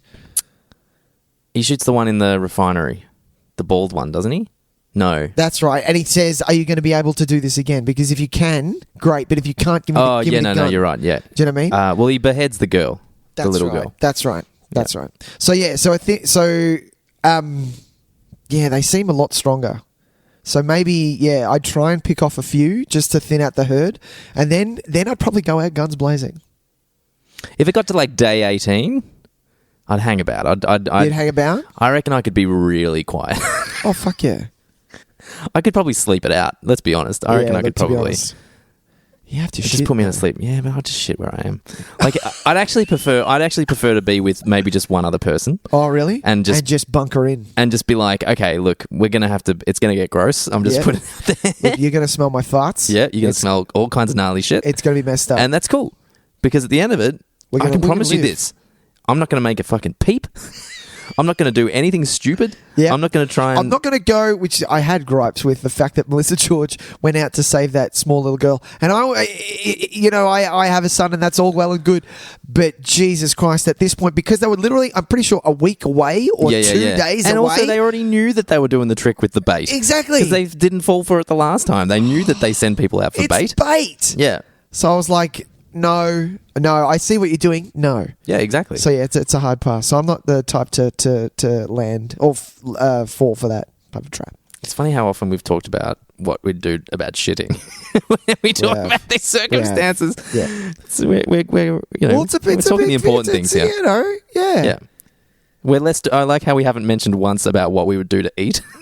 No, we're fine. All we're considering is where do we go to the toilet? This is what's really... This is the you got a stuff. shitload of houses with still a lot of food in them. Yeah, probably, right? Pretty sure you'd be able to find something. Yeah. Bunkering down in the bar would, I think, be a good idea. Maybe. Yeah, the bar's not a bad idea. Do you know what I mean? If there was a way to fortify that general store, that would have been a good way to go. There was a lot of shooting. If they could make like a kind of a bunker out of the... Like say, for instance, like that general store had a freezer. Yeah. If you could turn... Because the electricity wouldn't be running, you could turn the freezer. It wouldn't be freezing cold. Yeah. And that would... you'd need like air holes, though. Yeah, you'd need air holes. Ventilation or something like that. Yeah. I'd come out, seriously, from dusk till dawn. You know when they come out? Let's kill some fucking vampires. Do you know what I'd probably do that? I'd do that in the last 5 minutes. Last 5? If I'm looking at like the sun's up in 5, let's go out. Let's have a bit of fun. Do you think that they knew when the sun was up in 5? They did, didn't they? Because they fucked off. Yeah. Yeah. Yeah. They knew once he was defeated and they were like, that's right. God, it was such a nice start with the ship and Ben Foster just strolling in, and it was such a great setup. Didn't explain anything. No, that's another great comic panel shot. You didn't need to know what was going on. You got the gist once we were all in, and it didn't give you anything. It was just like, if you remember what happened at the start, great. If you don't, that's fine. These vamps kind of came out of nowhere for you. But if you remember, there was a ship there, and there was one man who came off that ship, and that man had some fucking ugly teeth. Oh, didn't he just? And he was the scariest bastard in the world. And he's talking like Aaron was. Give me something to eat. I haven't had any meat. I'm like, Jesus, you're messed up. Nick, I reckon anything else about 30 Days of Night? No. I think that's going to wrap us up. Oh, 2 things. Okay, 2. 2 things. Yep. 1, have you seen the sequel, 30 Days of Night? Bloodlust, is it called? Dark Days? Dark Days?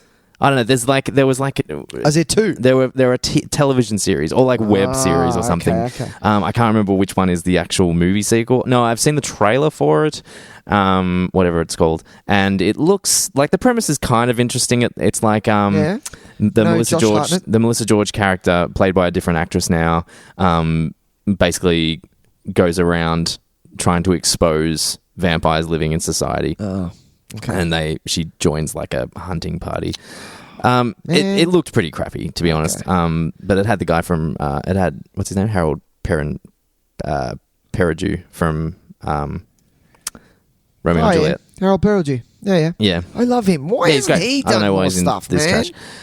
So 30 Days of Night, Dark Days, and 30 Days of Night, Blood Trails. Yeah. And 30 Days of Night, Dust to Dust. Yeah. So I think they are the crappy web series. Oh, okay. What was your second question? My second question was, there is a Fly 2. There is a Fly 2? Out there. Eric Stoltz. Don't watch it. Don't watch it? No. Okay. It's going to ruin it. Okay, sure. It's a hard pass. Hard pass? Yeah, don't. I was a little bit intrigued because I'm kind of trying to figure out where the story can go from there. You haven't read the synopsis? No. I figure is it something to do with the sun? Yeah. Yeah. I mean, that's the only way you can go, isn't it? Is Eric Stoltz the sun? Yeah. Right. Yeah. And I believe, from what I remember, he's in a lab because the scientists know what his dad did. Right. And they're waiting for the transformation. Cool. I think. Could be wrong. Now, look, you may have spoiled this. Oh, sure. Does he become a fly as well? Fly man? I don't remember. Okay. I feel like that's a pretty big plot point. How fucking You'd funny want to is remember that. Yeah. Born of the human fly, adopted by his father's place of employment. Mm. Oh, Bartok Incorporated, which is what he was making the pods for. While employees simply wait for his mutant chromosomes to come out of their dormant state. Well, that's it. That's all we get. Okay, sure. Fly 2, directed by Chris Wallace. Chris Wallace. Yeah. Wallace. Wallace. Wallace. Oh. Wallace. Say so? I don't know. Who cares? Fly 2. Tys. Yes, Nick. Thank you for recommending 30 Days of Night. And Nick, thank you for recommending The Fly. What a wonderful vibe we've got. We're just sharing good movies. Yeah, man. That's a fun thing to do. Hey, Nick, shall we cross some streams? Oh, yeah. Let's cross the streams! Damn it. God damn it. That was bad. That did not go well at all. That did not go well. So, Nick, we thought it'd be fun. Why don't you recommend a vampire movie? Oh, sure. And I'll recommend a body horror movie. Oh, I like this. Now, I've got mine ready. Have you got yours ready? I do. All right. Well, you can go first then, I guess. All right. Even though we did talk about vampires in the way that 30 Days of Night displayed them. That's not sure. Sure. No, okay. that's all right. 1994, man. Yes. Interview with the Vampire. Oh, nice. This movie, this was my first, a lot of people's, I guess, first look at a vampire to be romantic. No, that can't be right because there's a lot of romance between Bram Stoker's and all that stuff. But this was, for me, this was the one that was kind of intriguing. It wasn't because of Tom Cruise, Brad Pitt, and Kirsten Dunst. It wasn't because of that.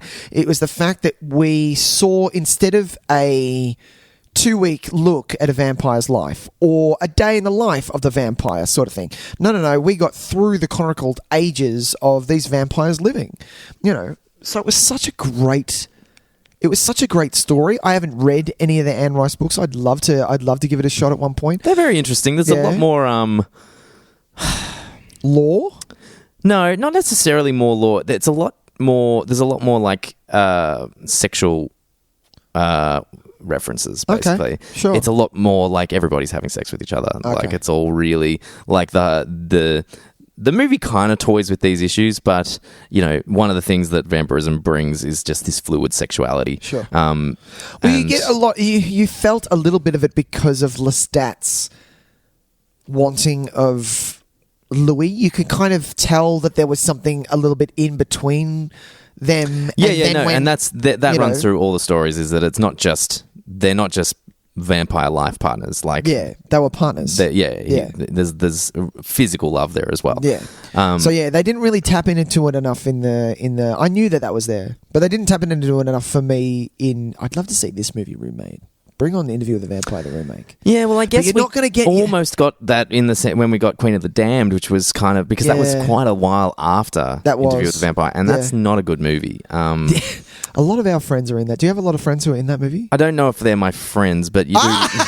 No, sorry, I don't mean like I don't like them. It's that I don't know anyone personally. Okay. But you see a lot of very familiar faces because I have a lot of friends in there. There's a scene where the big party rave scene where it was like we were calling out for extras. Yeah. And I love how one of his like press conferences is filmed at RMIT. Oh, really? And they make it look like this really cool, edgy building, and I'm like, it's RMIT in the city. RMIT. You know those weird green, like oblong-y kind of entranceway? I exactly know what you're talking about. Yeah.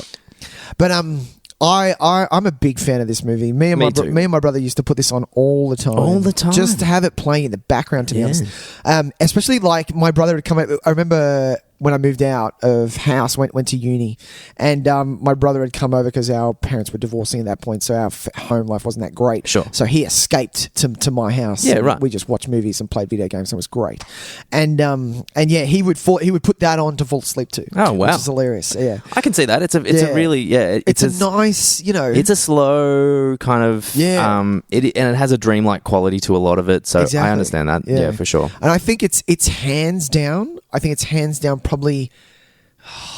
I'm going to go out on a limb and say it's probably one of my absolute favourite Tom Cruise performances. I think. I'd agree with that. I think he is so good. I think he's great in this. Yeah, I really enjoy him in this. I enjoy Brad Pitt. He's a little. Brad Pitt's a little early. He hasn't quite discovered that he can have a bit of fun. Yeah, but I still like him. Something. And Kirsten Dunst is incredible. She was only 11 or something at the time. She's so good. Stephen Ray. Antonio Banderas. Antonio Banderas is bonkers in this movie. Special shout out for me. It's the art direction. I think the film is one of the most the settings, costumes, even the cinematography is gorgeous. It is a gorgeous movie. Yeah. And the score is fucking out, hands down. It is incredible. Yeah. Yeah, I'm a big fan of that movie. Big fan. Movie. And where do you watch that, Nicholas? You watch that on Foxtel. So Only Foxtel? You watch it on my DVD. If you watch it on Tys and DVD, or you can rent it for $3 anywhere else. All right, nice. Yeah, Interview with the Vampire Man. Get on it. Who directed Interview? Neil Tyson? Jordan. Thank you. Yeah, which is why Stephen Ray's in it. Of course. He's his man. Tys, what do you got? So for my body horror choice, because I realised I actually hadn't seen a great deal. Yeah. Because it appears to me that it's probably not a genre that I gravitate towards too much. But the one I do want to recommend, and I think it's a movie I've recommended before, I'm not certain, but it is one I speak pretty highly of. It's a movie from 2012 called Excision, and you can watch that on Prime Video. It's a really strange movie. It's short, which is always great, so even if you don't like it, it's over in 80 minutes. Okay. But it's about this teenage girl called Pauline, and she's really she's not social at all. She's she doesn't fit in. She dresses really drab. She doesn't do her hair. She doesn't wear makeup. She's got acne and all this kind of stuff. She's kind of like she's the girl that would be the outcast in high school. Sure. Yeah. And but she has this fascination with flesh. And she wants to be a surgeon, and she has these ridiculous fantasies and dreams that are if you happen to see the poster, there's I saw it. Picture of her wearing an old Victorian English outfit covered in blood and all this kind of stuff. She has these fantasies where she's pulling people's insides out, and it reminds me, it's got some kind of Tarsum Singh style. Kind of visual quality to it. Mm-hmm. Or even God, why can't I think of his name? Jodorowsky. Is it Jodorowsky? Yeah. I feel like I'm saying that wrong. Ariel Winter's in this thing. Tracy Lords is in this thing. Malcolm McDowell. Tracy Lords plays her mum. Yeah, she's really great. Jodorowsky is the director I'm talking about, director of Holy Mountain and stuff like that. It's these really kind of abstract visual concepts that are really quite beautiful to look at, but just kind of fucked, and really off-putting. And then it all kind of goes into pretty extreme horror territory towards the end, based on her. She's clearly has no filter, so she doesn't understand what's right or wrong, right? And so because of her fascination with flesh and blood and surgery, she wants to be a surgeon because she thinks that that's the way to contain kind of what her fascination is. So it goes in really weird places. I really loved it when I saw it. I found it, I don't know why I watched it. I couldn't tell you why. It just popped up one day and I was like, yeah, I'll chuck this on, why not? Yeah. Really loved it. I highly recommend it. It's just on Amazon Prime. Excision. Yeah, not for the... It's a bit of a downer, but... Sure. It's kind of got a black comedy streak to it, though, as well. So it is quite interesting. I like it. Nick. Tyson. So we haven't decided what we're doing next week yet. No, we have not. But it is, as per our usual format, we tend to try and find a film that was a recent release horror movie. So maybe you'll get some clues as to that. Oh, sure. That we might be doing something that's come out in the last couple of Oh, I like it. And that'll be our last episode before our special Halloween episode. That's right. Have we had any correspondence yet, Tys? I don't think we have. So we're going to go with what was our initial pick. And I think we should tell the people now. I think we should. That we'll give them about a fortnight to catch up in case they want to watch the films as well. But the franchise that we will be tackling, Nick, do you want to let the people know which one it is? The Final Destination. It is. We'll be tackling the Final Destination franchise. We'll be ranking all 5 films the Final Destination franchise from 5 to 1. A little bit less taxing than the 8 that we had to do for Saw. Jesus Christ. And I'll tell you what, the day we do the Friday 13th franchise, that's going to be a rough year. No, it's not. It's going to be fine. We're just going to start in August. Yeah, exactly. We're just easing ourselves into it, all right? Yeah. So we're taking a step backwards. We only have to watch 5 movies, so that's fine. But yeah, you'll start seeing, because I figured you're going to start seeing Final Destination pop up on our Letterboxd anyway. You are. So you might as well let the cat out the bag. Yep. That way you guys can get involved if you want to watch these movies again, because they are a lot of fun. And we actually did want, like, Saw was a bit depressing. Saw was a bit of I felt kind of like having to watch another Saw movie, and you just can't. Yeah, they were also morose, and you were just kind of like at the end of it, like, okay, fine. Yeah, there's no winner. There's no. Oh, like there was no. Yeah, I understand. Whereas the Final Destination movies are kind of like theme park rides. Yeah, they're a bit of fun. Yeah, so bring on Ali Larter, man, in all her glory. Oh, I love Ali Larter. Yeah, I think she's only in 1 or 2, and maybe like a cameo in something. In another one. But yeah, so we're very excited about those. They will be in a fortnight's time next week. Some kind of recent release horror movie. Look to the socials, people. Yeah, if you do have a recommendation, by all means, we might not decide for another couple of days. So you never know. If you happen to get on quick and go, oh, hey, you know what was really great? I really loved the Halloween remake or the sequel. Sure. Hey, maybe we could do that. Who knows? We could do that. Sure, maybe. But yeah, if we don't hear anything, we'll just choose something ourselves. Exactly. But that will wrap us up for this week, Nick. Nice one, Tys. Do you want to remind the people where they can find our show? Ladies and gentlemen, pardon me. Secondly, thank you for joining in on the Spook-isode episodes of Nick, Tys and Videotape. We do them every year. We love Halloween. We do. If you love our show, if you even like it, please press that like button. Do it. Other than that, it's called a like button. Subscribe. Exactly. You don't have to love it. You don't have to like it. Who doesn't like it? Come on, man. Jeez, we got Australian accents. No, I'm kidding. Other than that, we're all on the socials. We're on Facebook, Instagram, Twitter.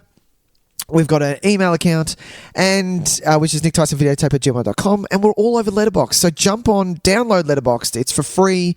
You get to rate your movies. You get to look at all the posters, which I love doing, going through all the genres and watching what people rate. And then, if you have friends that you see on a regular basis, or even work colleagues, then when you get your morning coffee and then you see them and they've rated a movie that you're like, why the fuck have you given this 5 stars out of 5? What are you, insane? It's a good conversation starter. Around the water cooler? Yeah, I guess so. People still do that. Yeah? We don't do that. Other than that, thank you so much for listening. Thanks for joining us, guys. Nick, I'll see you again next week. Tys, it's been fun. It has been fun. Bye, buddy. Bye, buddy. Bye.